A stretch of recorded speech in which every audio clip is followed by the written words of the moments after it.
Welcome to the Haymaker MMA Show with your hosts, Tanisha and Ian Wall.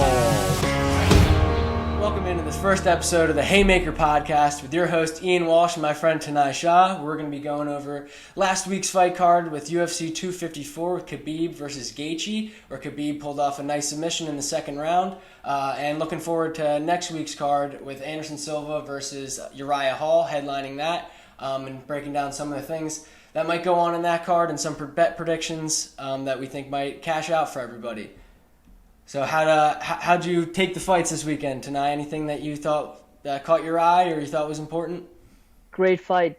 Great fights the entire card, top to bottom. I mean, it was a great event. It lived up to the hype, especially the main event with Khabib. He pulled off a submission off his back that we haven't seen in the UFC yet from him. And we've seen submissions from the top, but he hasn't done much work from the bottom. So that was very impressive to know that, you know, he can work from the bottom as well. I'm going to combat that. I think that might be a little because he got him in the he mounted him, then snuck the leg behind his head, and then he rolled himself onto his back. So while in the books it's going to be a submission off the back, I don't really know how much that tells us about Khabib's. I think it tells us more about his jiu-jitsu game and submission game, but about his kind of jiu-jitsu off his back. Granted, I don't think we'll ever have to fucking worry about it because I don't think anyone's putting Khabib on his ass. But to say that it was his good work off of his back, I think would be a little much this early to make those accusations. But it was something that we haven't seen from him before. His AKA teammates, I don't know, Josh Thompson, DC, said we haven't seen anything yet.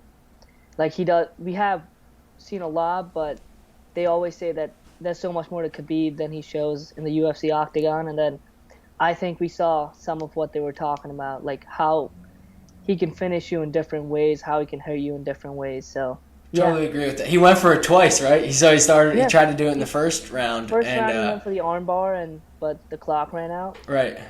And then second round he kind of just that he was still going for the same thing. I totally agree because what have we seen before? A couple guillotine or a guillotine, rear naked chokes. Rear naked.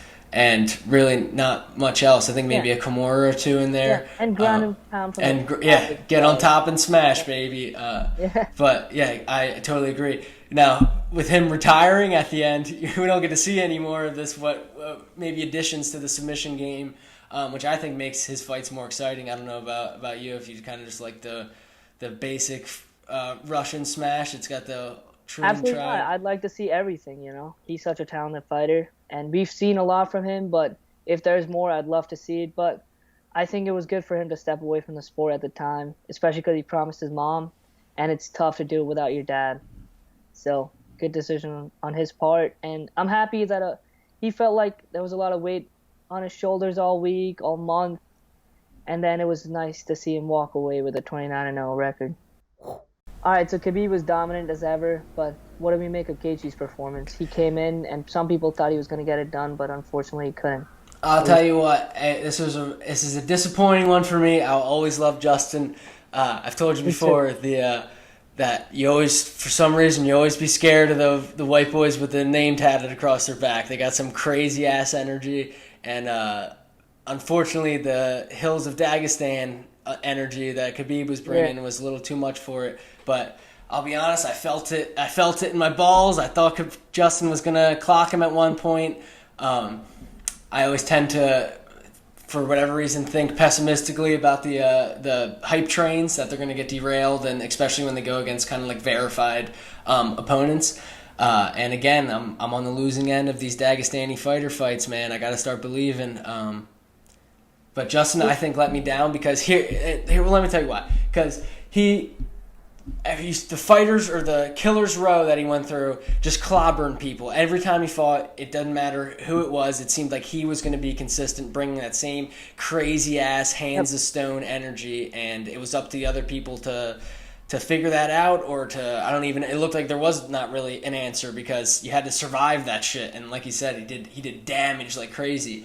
And I thought he would bring that with Khabib, and I thought he just never really got going. I thought he never really got the demon in him or whatever. I know he kind of was saying that afterwards, but I'll be interested to see how he talks in interviews, looking back on it, given some time to breathe, because he said he landed a bunch of kicks, but I think he landed a couple, and I don't think he really did much damage. So I was disappointed. At fucking $10 out the window for that. But yep. So I'd agree with you that Gaethje's a monster. He's got 9 bonuses now in 7 UFC fights before Khabib. But I mean, I took Khabib definitely. I'm not betting against anyone with a 28-0 record, especially. And also, if you said the man's from Dagestan, the beard, no mustache, that's like the American version of tattooing your last name on the back. So that's why, I mean, not if they had tattoos, I think he's gonna win, along with the record, along with what he's done to the whole division. But I think Gaethje he felt too threatened with a takedown, so he let his hands go low. He did hit him with maybe 1 or 2 kicks, like leg kicks, but I don't think he was. I don't know. I just didn't think he was gonna put Khabib's lights out. And even when he got hit, I think Khabib got hit with a nice 1-2 maybe in round 1, but Khabib just kept walking him down, kept the pressure on. And then, yeah. Something interesting you pointed out to me during the fights too is that the 2 of the judges gave Gaethje round 1.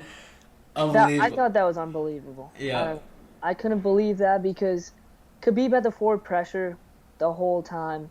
He might have eaten a couple of leg kicks, but Khabib's boxing was looking good as well.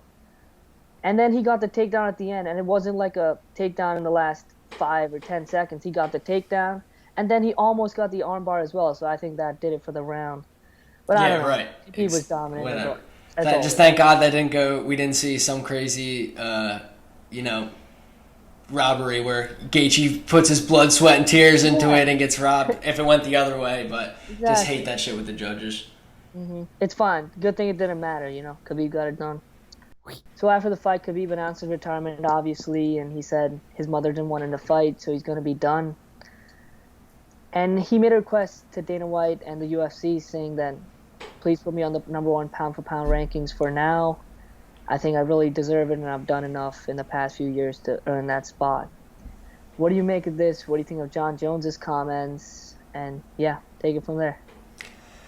Man, I agree with what the UFC did. They bumped him up to the number 1 pound for pound.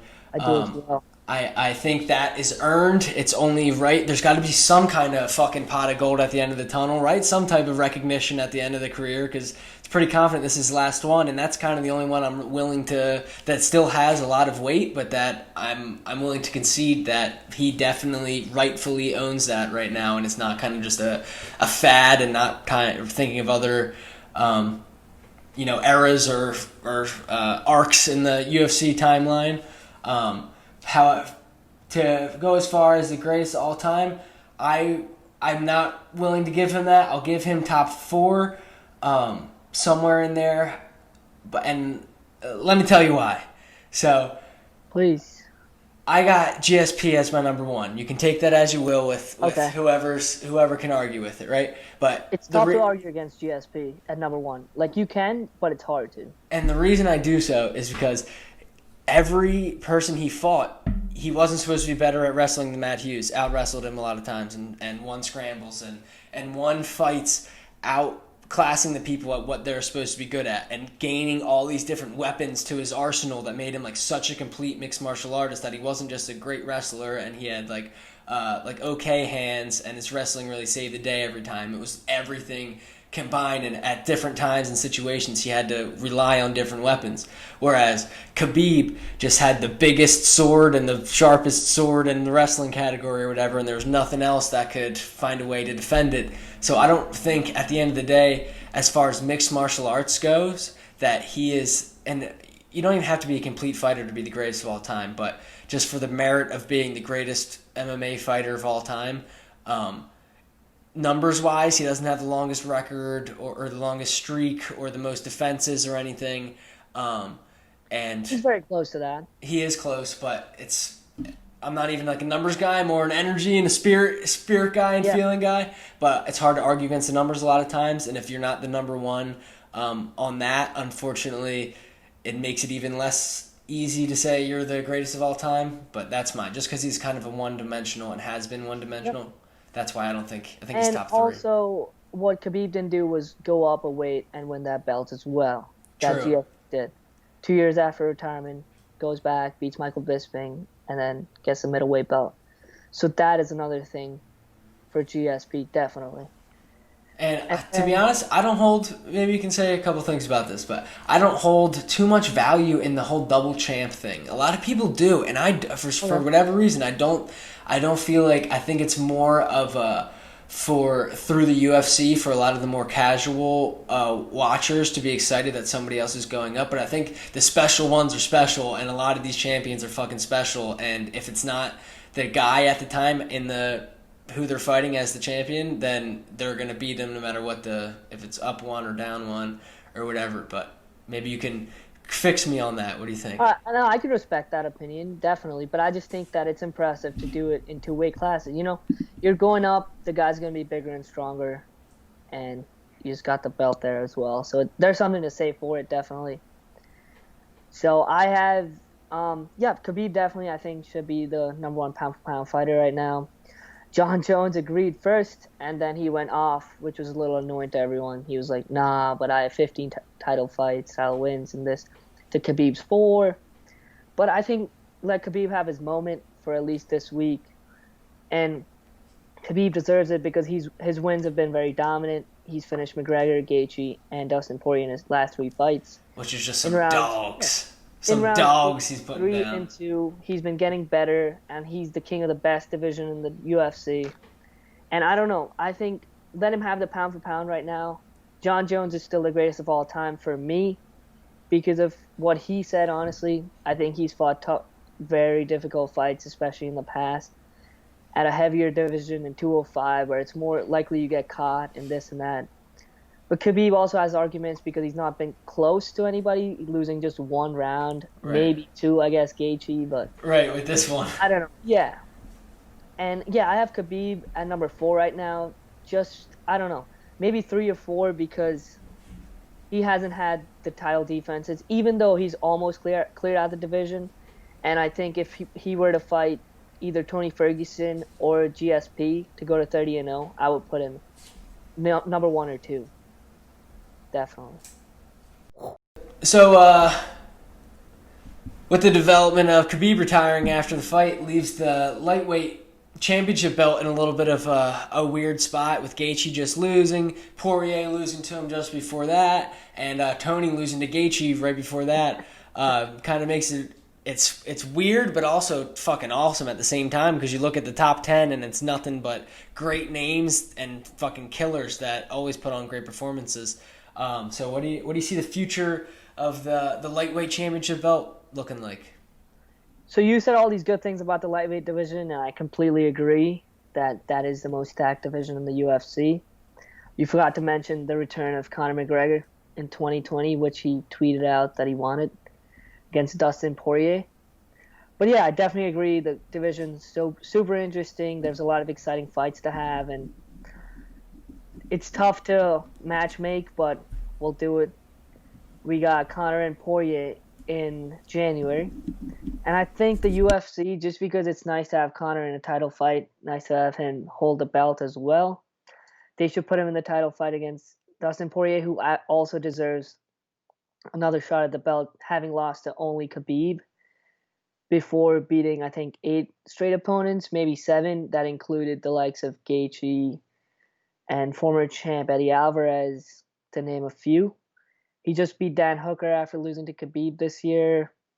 So I think that could be a title shot. And especially if the UFC has to ask Conor McGregor if he's willing to fight multiple times next year, because it's so financially, it's so valuable for them to have McGregor being busy, and especially with the belt, that they would do it. They would have that be the title fight. Then we got Tony Ferguson, we got Justin Gaethje, which we already saw, and Gaethje won that fight with a 5th round TKO in May, I believe. And then Michael Chandler, who was the backup for this last fight between Khabib and Gaethje. I'd like to see him, Tony Ferguson. Chandler. I'd like to see him and Tony Ferguson go at it, and then I would like to see either Justin Gaethje, Hooker, and Charles Oliveira have their own little thing too. Maybe two out of those three guys fight. That brings one of them closer to the title. So yeah, I think that's what I'm looking at right now, and it all depends on Conor McGregor again. If he says that he wants to stay for the long term, make the title fight for the money and for everything, it's just better. But if not, don't make it a title fight and have two people go against each other, and then have the winners go against each other for the belt. Who's your bet for the next fight to happen for the belt? For the belt, I think they'll do McGregor. I don't know. It's just too good for them. Like, he's a guaranteed. So if they can have fans, 100% do it. And even if they can't, it's a 1 million guaranteed pay-per-view buy almost every time Conor McGregor fights. So yeah. As a purist, it would hurt my heart. I know, but I like to see myself as a company man, you know. Yeah, and fucking, I couldn't do it just for the fact that he's coming off of 2 170 fights. Yeah, like I said, come from the purist in me. I feel like you can't get a title shot off of a fight in another weight division, and also just a shout out to these fuckers that are getting title shots off of losing fights and then still getting a title shot after that. Even if it was a robbery or whatever the fuck you want to call it, I can't wrap my head around that. So it would really hurt my heart to see Conor in there for Khabib's strap. Yeah, especially because it's Khabib's belt that he's leaving. As a fan of Khabib, that would whatever. But I do understand at the end of the day, the Conor money machine. So we had my boy Bobby Knuckles coming back after a nice decision win over Darren Till to beat Jared Cannonier by decision. Loved me some Robert Whittaker. Was really happy to see him back in the or not back in, but still racking up the W's. What do you think about that fight? How do you think Cannonier did? What do you think about Robbie Whittaker? I'm a big fan of Whittaker as well. I was surprised to see him as the underdog because he's won 10 of his last 11, losing only to the champ. But I think that line was made because Adesanya said Cannonier is going to win and, I'll give him the next title shot. We've already seen Whittaker fight me and whatever. But yeah, for the performance, I think he was awesome. It was a 29-28, which I thought it should have been a 30-27 for sure. I agree. Maybe the leg kicks played a little thing for Cannonier, but Robert Whittaker's just fought too many good opponents, and he's won most of them anyway, so I had Whittaker winning, and yeah, man, he had him hurt in the third round. I thought he'd put him away. Good on Cannonier for fighting back and landing a few of his shots as well, but I think Jared Cannonier he's a top middleweight for sure, but he needs a little more time to build, and Robert Whittaker he's a class act. Inside, outside the octagon, he's the man. I think Cannonier needs a couple more weapons in there. Yeah, a little more versatility. I would agree with that as well. What do you think Whittaker's next fight is, if you had to matchmake for him? I mean, like Dana White said, I agree that he should get the champ. He should get Adesanya. I know the fight was one-sided, and Adesanya got him out of there pretty quick. But I think Whittaker's just done enough. He bounced back with wins over Till and Cannonier. Two dangerous guys. He's looked great. I don't know. But yeah, I think he deserves the title shot next for sure. What do you think? So, as a fan of Bobby Knuckles, I almost feel like he doesn't even want a title shot next. I think he's dangerous without the belt. He's kind of hungry. He's in there fighting like it's his job, and he feels like it's his job or whatever, and he's coming hungry every day just to fight and be a good athlete and compete. And when you add all the pressure and other media stipulations and whatever to being a champion, I think it's a lot that he's not really cut out for. So for the sake of Bobby Knuckles, I like him not in a title fight.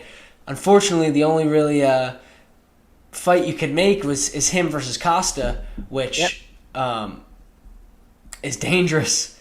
But we've seen people kind of broken after some bad performances before, and I got a feeling Costa might have some trouble getting started and getting back on track again. especially against a guy like Robert Whittaker, who's fought Romero and Cannonier, who are both kind of tanks of men. Cannonier used to be a heavyweight. Yep. So me personally, I would like to see him fight Paulo Costa next and give Adesanya some time just to fucking marinate, bro. He's had a lot of time in the spotlight. A lot of people know his name. He does have a lot of hype. That's not going to go away overnight. I think you let some other parity happen in the division and see what can unfold. And if Bobby really wants that, he really truly does want the belt, and he'll push for it and ask for it, then more power to him. I think I agree with what you said before, that I don't think Whittaker's too interested in a title fight either. He likes being, counted out and then making his way and dominating his opponents. And also in the press conference when they asked him about, so what do you think of the title shot next? All he said was like, yeah, I just want to get back to my family and celebrate Christmas. I have a new kid on the way. I just want to spend time with them. Welcome to the first edition of The Headline, where we're bringing you the biggest news from the past week. And in this past week, it was announced that Leon Edwards has signed the papers to fight Khamzat Chimaev on December 19th. So we got a big one coming at welterweight. Let me give you a little backstory. Leon Edwards is on an 8-fight winning streak. He's the number 3 ranked welterweight in the world. He actually, besides all these good things, he hasn't fought in over 460 days, I believe. So that's why a week ago, before announcing this fight, the UFC actually took him out of the official rankings just because of his inactivity. And then Khamzat Chimaev, on the other hand, it has been a force since coming to the UFC this summer. He's had 3 fights already in 2020 and 3 finishes. He's barely absorbed any damage and just clobbered his opponents. And his most recent fight was at 185. So, yeah, he does go back from 170 and 185, back and forth, where he beat Gerald Meerschaert within 20 seconds, I believe. So, yeah, this is a great fight because it's going to be a good way for Leon Edwards to build off of Khamzat, but also for Khamzat to fight his first top 10 opponent, who's actually ranked number 3, puts him very close to the title as well. What do we make of this, Ian, and what do you think? Leon Rocky Edwards fumbling the bag, bro. He's a sick fighter. He's got great weapons in his arsenal to use. He sticks to his game plan. Like, he really goes after his win condition, which in all of the fights I bet on him for the last one. Doing the research, I loved that. He stuck to what he was good at, and he tried to keep everything in that range and in those scenarios. But poor fucking Edwards, bro. I feel like, there's a handful of people he can really have a good shot of beating in the top 5. Absolutely. And to just be kind of fed to the dogs to Chimaev, I think the way it looks from the outside in is that Edwards is not on the good side of the UFC and Dana White with everything that's going on. Chimaev definitely is. They've been looking for matchups, I think, that against names that are good matchups for Chimaev that he can really rebound off of, like Wonderboy Thompson. I think Wonderboy has a big enough name and enough people know him and enough star power and legitimacy in the division that if you get a win off him, that's great for him and great for Chimaev, but sucks for Wonderboy. I'm happy he's not fighting. I'm happy Chimaev is not fighting Wonderboy. Yeah, don't do Wonderboy like that. What's Wonderboy ever done to anybody? Yeah, he's the fucking man. The Haymaker MMA show is brought to you by the Liberty Group. Based in New Jersey, USA, the Liberty Group can help you with all your moving, maintenance, and shredding needs worldwide, be it commercial or residential. The Liberty Group serves their customers with pride and passion. Coming in with this weekend's fight card with Anderson Silva versus Uriah Hall. Tonight, you want to break these last 5 fights down for us? All right, to kick off the main card, we have Bobby Green at minus 265 going up against Thiago Moises as a plus 210 underdog. And this fight is at lightweight. Bobby Green's been active. He's had 3 unanimous decision wins this year alone. And on the other hand, Thiago Moises also coming off a good victory, a good submission over the always dangerous Michael Johnson. So, Ian, go for it, man. Man, I gotta take Bobby Green on this one. Just with the activity, how he talks after these fights I've been sense some good stuff out of him, that he's hungry and is on an upswing. He's getting a little bit up there in years, but I still think he's fucking getting after it and still hungry. So I'm going to take Bobby Green by decision. I had to go to his last 5 fights, I think, have gone to decision. I got to take him by decision on that one. I like that as well. Also, Bobby Green's had a lot of UFC experience in the past, and this year he's been super active. I like what, as you said, what he's been saying after his fights about, he looks like he's in a good frame of mind. He's been good. He's been inspirational. And I think he's just a better fighter, man. He's going to do it. I think he gets the decision. All right, moving on. We've got the former NFL player at heavyweight. We've got Greg Hardy at -300 taking on the submission guy in Maurice Green, who opens up at a +235. We've got, Greg Hardy's fought, I think, in May, his last fight, and then Maurice Green fought in July, where he got the submission. For this one, I got Greg Hardy. I think he's going to be too powerful. He's had 5 KOs in his 6 wins in the UFC, and I think he's going to carry this momentum with him and get him out of there in round 2. So round 2 KO TKO for me. So I'm also on the Hardy train, the intergender boxing champion of the world, Greg Hardy.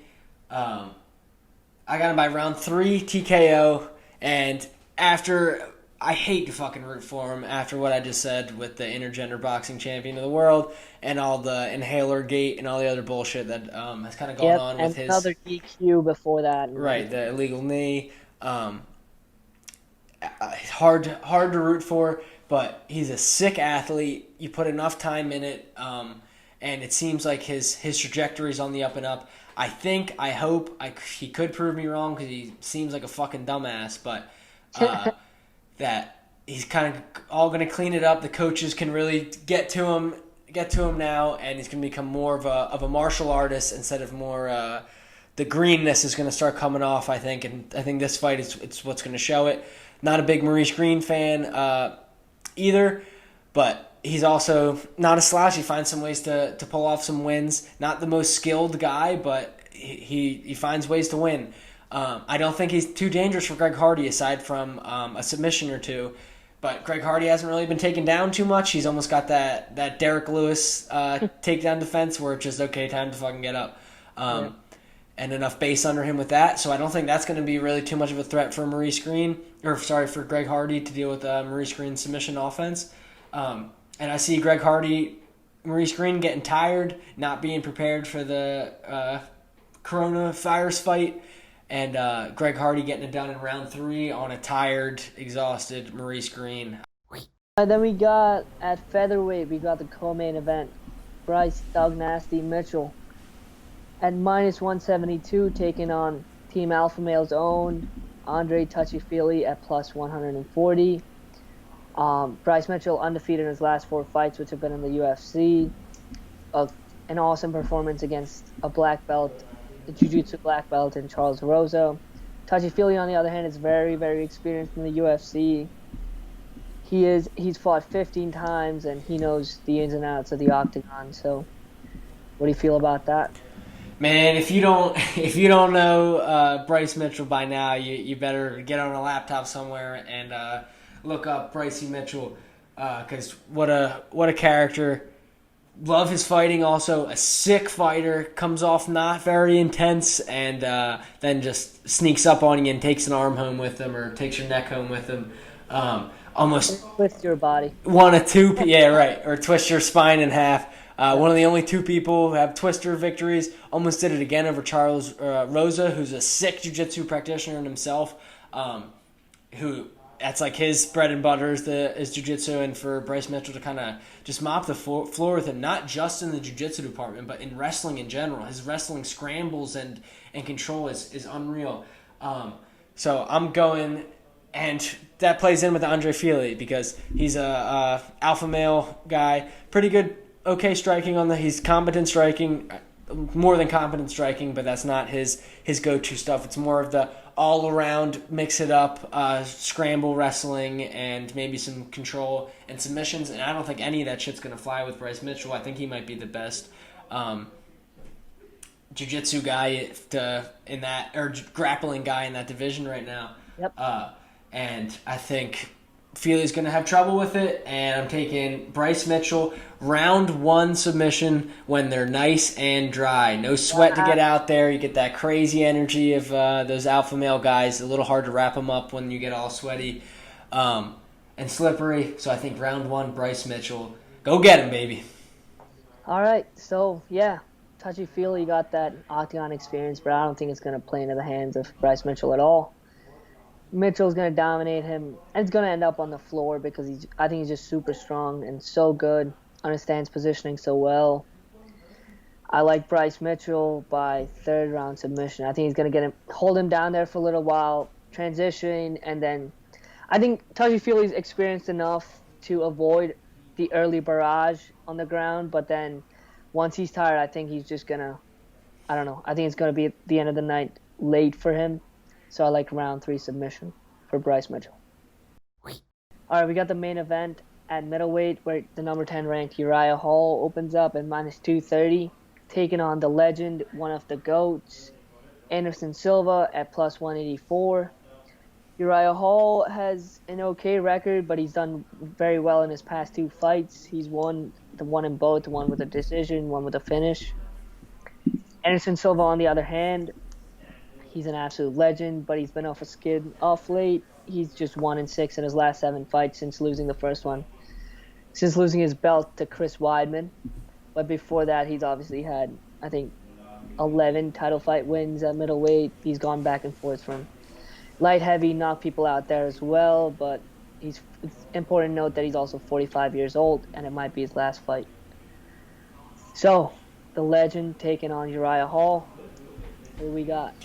45 fucking years old, dude. Jesus Christ. If I'm trying to step in any ring at the age of 45, you better shoot me dead from a sniper's bluff somewhere. At the age of 22, I'm not trying to step in a fucking octagon. Unreal. So kudos to him for getting back in it, or for still fighting. Maybe not even kudos to him, because I think maybe a lot of bad decisions led to him having to be in there, or that's all he knows, and whatever. I could be totally wrong, but that's what the signs I'm getting from the outside in. Like you said, he's 1-7 in his last 8. 1-6 in his last 7, something like that. Right. And it's not like he hasn't been really getting finished. It's interesting, Israel didn't end up finishing him. I think there's a lot of the respect there. Maybe out of respect. Yeah. Because then you got Cannonier just hammering him with a leg kick, where I feel like a lot of times prime Anderson Silva could eat that a couple of times, and you eat a stiff jab and think about throwing that kick again against a younger Silva. So I got Uriah Hall, round 4 TKO. Now, Uriah Hall's, I feel like he almost has like a split personality disorder, because sometimes he comes in and he kind of looks like a little bit of a puss, and other times he comes in and he's throwing shit you saw in Bruce Lee movies and shit, because and they're at the right times. It's not just dumb, flashy stuff at the wrong times and hopefully something connects. A lot of the times it's in the right scenarios. So I'm hoping with Uriah Hall coming off a good win against Shoeface, who is an up-and-coming great grappler, and Bevon Lewis rebounding after that Costa loss, where I think it's hard, it's Paulo Costa when he was doing what he usually does. But I think he's still got it in him, especially against an old guy like Anderson Silva. And mentally, he's been getting ready to fight, Jacare Souza, and he was scheduled to fight Romero at one point. So he's ready. He's willing to get in there and fucking mix it up with some of these bangers to be kind of handed to Anderson Silva at the end. I'm sure he's ready to go. So I'm taking Uriah Hall, round 4 TKO. Gonna take him a while. Anderson Silva's all of his losses pretty much come by ground and not ground and pound. I'm sorry, decision. And So I think he's going to skirt around the outside in his old age, but Uriah Hall will find something nasty in the fourth.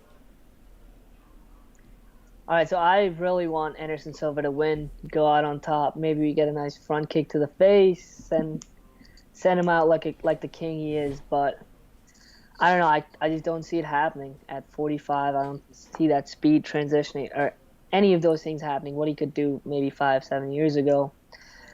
So yeah, I like Uriah Hall as well. I was thinking decision, but then I thought to myself, oh my God, it's 5 rounds, and they're not going to last that long, especially Anderson. So I was going to go 4th round KO for Uriah Hall as well, but I'll change it up. I'll change it up for round 5. I'll give him an extra round. And if it does go to a decision, what a shit fight it's going to be. But yeah, and I hope it's not. I hope it's not either. I don't want Anderson to get knocked out for sure. I still wanted to win, but Uriah Hall, round 5. Gonna get him out of there. All right, that about wraps it up for the first episode of the Haymaker podcast. I hope you guys enjoyed. For your friend Ian Walsh and Tanai Shah, you can find us at the Haymaker MMA on Twitter and Instagram, and you can find Tanai at Tanai Shah on Twitter and Instagram also. If you had fun watching us and making some money with us also, if you could subscribe and like or leave a comment. If you think we suck balls, you can tell us we suck balls, and we'll take that as however you want it. But thanks again for watching with us, guys, and we'll catch you next time.